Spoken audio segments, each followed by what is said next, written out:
Hari sudah pagi. Yuk, belajar biologi. Bertemu kembali bersama Bu Lina. Kita akan mempelajari sistem indera. Sistem indera adalah bagian dari sistem saraf yang berfungsi untuk proses informasi indera. Di dalam sistem indera terdapat reseptor indera, jalur saraf, dan juga bagian dari otak ikut serta dalam tanggapan indera.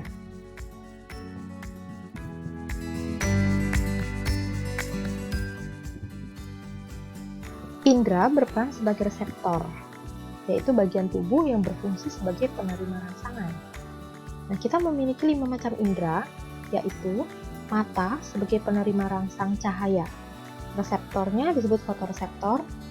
Lalu telinga sebagai penerima rangsang berupa getaran bumi disebut fonoreseptor, dan tempat beradanya indera keseimbangan disebut statoreseptor. Lalu hidung sebagai penerima rangsang bau berupa gas disebut kemoreseptor. Lidah sebagai penerima rangsang zat yang terlarut disebut kemoreseptor. Lalu kulit sebagai penerima rangsang sentuhan atau tengoreseptor.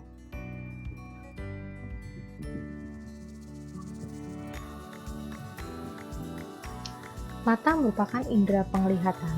Mata merupakan organ yang mempunyai sel-sel reseptor yang khusus untuk menerima rangsangan sinar dan warna. Nah, kita lihat dulu gambar mata berikut ini. Mata terdiri dari 3 lapisan, yaitu lapisan terluar adalah sklera. Sklera merupakan lapisan berwarna putih dan keras. Lalu pada bagian depannya ini warnanya bening disebut kornea. Lalu lapisan luarnya ada konjungtiva. Lapisan yang kedua dari bola mata adalah koroid atau selaput. Ini merupakan lapisan tengah yang banyak memiliki pembuluh darah dan sejumlah pigmen. Di bagian atau lapisan koroid ini terdapat badan siliaris, iris, pupil, otot dilator pupil, otot sphincter pupil, ligamen, suspensor, juga lensa. Lalu lapisan yang ketiga adalah retina atau disebut dengan selaput jala. Ini merupakan lapisan dalam yang sangat halus, sangat peka terhadap cahaya. Di bagian ini ada bintik kuning dan ada bintik pita, dimana jika bayangan benda jatuh pada bintik kuning, maka benda akan terlihat.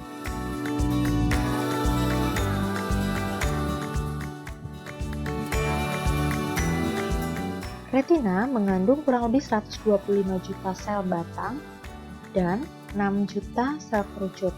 Keduanya adalah fotoreseptor. Sel batang sensitif terhadap cahaya dan memungkinkan kita melihat pada malam hari, namun hanya dalam warna hitam dan putih. Sel kerucut dapat membedakan warna pada siang hari karena banyak cahaya. Sel bacillus mengandung pigmen rhodopsin, sel kerucut banyak mengandung iodopsin. Kita lihat mekanisme melihat. Pertama, cahaya akan ditangkap oleh mata, dilanjutkan ke kornea, lalu menembus cairan pada mata, yaitu aqueous humor, lalu dilanjutkan oleh pupil, menembus lensa, lalu menembus cairan juga, namanya vitreous humor. Lalu akan diteruskan ke fotoreseptor yang terdapat pada retina. Nah, bila fotoreseptor telah menerima rangsang cahaya, maka impuls saraf akan diteruskan ke serabut-serabut saraf dan akhirnya ke saraf optik. Lalu berlanjut ke lobus occipital, yaitu pada bagian belakang ya, pada cerebrum untuk diinterpretasikan sehingga dapat diketahui apa atau benda apa yang dilihat tadi. Nah, ketika mata kita melihat dekat, melihat benda dengan jarak dekat, maka lensa mata akan menebal agar bayangan benda jatuh tepat di bintik kuning. Nah, sebaliknya, jika mata kita melihat jauh, lensa mata akan memipih, sehingga bayangan benda jatuh tepat di bintik kuning, sehingga dapat terlihat dengan jelas. Saya berikan kelainan pada mata. Yang pertama, rabun jauh disebut dengan miopi. Ini disebabkan oleh lensa mata terlalu cembung atau garis tengah mata terlalu panjang sehingga bayangan benda terbentuk di depan bintik kuning. Dapat ditolong dengan lensa cekung atau negatif, sehingga setelah menggunakan lensa cekung ini, bayangan benda bisa jatuh pada bintik kuning. Lalu rabun dekat atau hipermetropi disebabkan lensa mata terlalu pipih atau garis tengah mata terlalu pendek, sehingga bayangan benda terbentuk di belakang bintik kuning. Dapat ditolong dengan lensa cembung, sehingga dengan ditolong dengan lensa cembung, bayangan benda tersebut bisa jatuh tepat pada bintik kuning. Telinga, indera pendengar. Telinga merupakan organ yang memiliki reseptor khusus untuk mengenali bunyi dan untuk keseimbangan. Kita lihat di sini adalah gambar telinga bagian luar, ya, ada dalam telinga. Lalu untuk telinga terdiri dari 3 bagian, telinga luar, telinga tengah, dan telinga bagian dalam. Telinga luar terdiri atas daun telinga dan saluran telinga. Telinga tengah, ini yang saya tunjukkan, berfungsi meneruskan getaran bunyi dari telinga luar ke telinga dalam. Nah, telinga tengah ini terdiri dari gendang telinga, lalu ada tulang-tulang pendengaran, malleus, infus, dan stapes. Lalu rumah siput atau koklea, di dalamnya terdapat sel korti yang merupakan alat pendengaran. Nah, selain sebagai alat pendengaran, telinga juga sebagai alat keseimbangan. Kita lihat gambar berikut ini. Alat keseimbangan terdapat di belakang labirin, yang namanya vestibular, yaitu berupa utriculus dan sacul.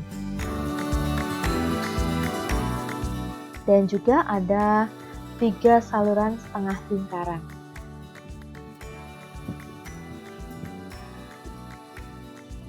Hidung atau indera pembau. Rangsangan berupa zat yang menguap yang terdapat di lapisan epitelium di sebelah dorsal rongga hidung dan terlindung oleh lendir. Reseptornya disebut kemoreseptor. Sel-sel pembau mempunyai rambut-rambut halus yang dihubungkan oleh neuron-neuron. Namanya neuron olfaktorius ke pusat penciuman bau di sistem saraf. Nah, daya pembau dapat menurun apabila selaput lendir hidung sangat kering, sangat basah, atau membengkak, seperti saat seseorang terkena pilek. Ini disebut dengan anosmia. Jadi menurunnya daya pembau atau penciuman. Indera pembau juga membantu indera pengecap dalam hal selera makan. Nah, mungkin kalian sudah pernah merasakan jika dalam keadaan hidung tersumbat, makanan yang kita makan itu tidak akan berasa.